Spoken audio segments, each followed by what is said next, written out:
મટ્યું છે। વહેલી સવારે 4 વાગે મંદિરના દ્વાર ખુલ્યા હતા, ત્યારથી સતત કતારોમાં ભાવિકો દાદા સોમનાથના દર્શન માટે ઉમટી પડ્યા છે।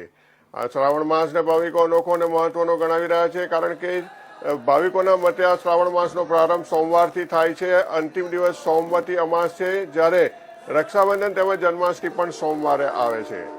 તેથી આ અને શુભ યોગ ભાવિકો માની રહ્યા છે। ત્યારે સોમનાથમાં આવનારા ભાવિકોએ ભગવાન સોમનાથને વિધિવત રીતે પ્રાર્થનાઓ કરી છે, જેમાં ભારત વર્ષનું કલ્યાણ થાય, સમગ્ર માનવજાત સુખી થાય અને સમગ્ર સૃષ્ટિમાં શાંતિ પસરે એવી ભાવિકોએ સોમનાથ દાદાના ચરણોમાં પ્રાર્થના કરી છે।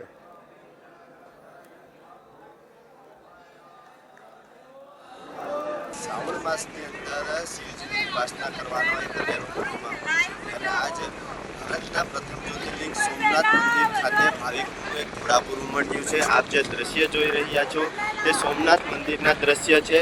અહીંયા આવતા દર્શનાર્થીઓ માટે સોમનાથ ટ્રસ્ટ દ્વારા અલાયદી વ્યવસ્થા કરવામાં આવી છે। સોમનાથ ટ્રસ્ટ દ્વારા સવારના 5 વાગ્યાથી મંદિરના કપાટ ખોલવામાં આવ્યા છે અને યાત્રિકોને કોઈ અવગણતા ન પડે તે હેતુથી સોમનાથ ટ્રસ્ટ દ્વારા તંત્ર અને સોમનાથ ટ્રસ્ટ દ્વારા અલાયદી વ્યવસ્થા કરવામાં આવી છે। સાથે યાત્રિકોને આવવામાં કોઈ પરેશાની ન થાય તે માટે 300થી વધારે પોલીસ કર્મીઓ પણ તૈનાત કરવામાં આવ્યા છે અને દર્શનાર્થીઓ આરામથી દર્શન કરી શકે તે માટે સોમનાથ ટ્રસ્ટ દ્વારા એક અલગ વ્યવસ્થા કરવામાં આવી છે। હેન્ડીકેપ છે, સિનિયર સિટીઝન છે, જે લોકો માટે પણ એક અલગ વ્યવસ્થા કરવામાં આવી છે। આપ જે દ્રશ્ય જોઈ રહ્યા છો તે સોમનાથની અંદરના દ્રશ્ય છે અને અહીંયા સવારથી જ દર્શનાર્થીઓનું ઘોડાપુર ઉમટ્યું છે। સાથે આજે સોમનાથ દાદા નગર ચર્ચાએ પણ નીકળવાના છે। સોમવારના દિવસે સોમનાથ દાદા નગર ચર્ચાએ નીકળે છે।